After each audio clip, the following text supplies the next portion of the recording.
So, another patient na gusto magpabasa ng x-ray. So, ito yung kanyang x-ray, no? Tapos, kapag titingnan natin, di ba, unahin natin dito sa taas.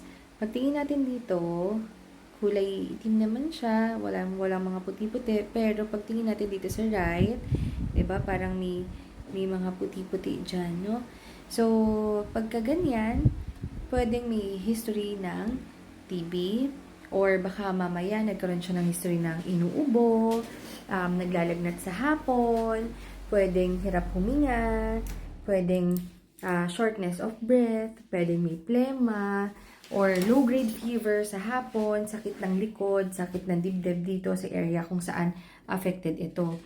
Ngayon, pag tinignan naman natin, ito yung kanyang aorta, okay naman, kanyang puso, ayan, hindi rin siya ganun ka laki. Ito yung mga vessels niya. Wala namang pneumonia.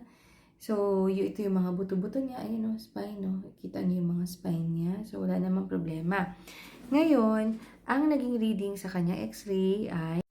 So, ito yung kanyang basa. Ngayon, kung titingnan natin, follow-up chest outside study since October 1, 2024 again shows the fibrotic densities in the right upper lung.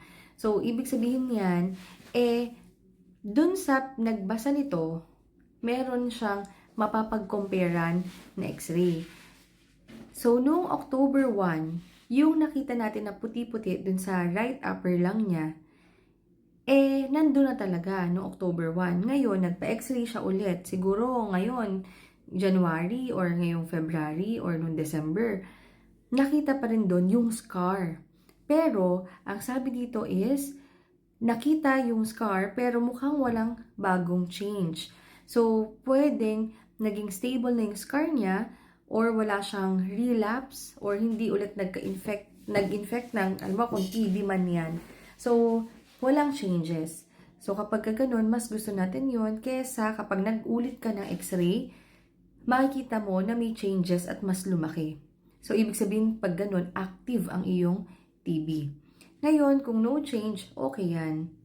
So, kung kayo po ay magpapa-x-ray, mas maganda po doon po sa pinagpapa-x-rayan nyo before para at least may kopya sila ng luma mong x-ray at ito po ay pwedeng i-compare kung merong difference. At kung sakali naman po na kayo po ay magpapa-x-ray sa iba, mas maganda kung hihingin po or kung pwede kayo makapag-provide din ng copy or kung humingi man sila para meron ding comparison. Okay? So, dito, heart is within normal size. Nakita naman natin yun kanina. Aorta is unremarkable. Diaphragm and costophrenic sulci are intact. And then, yung mga buto-buto niya, yung mga osseous structures are unremarkable.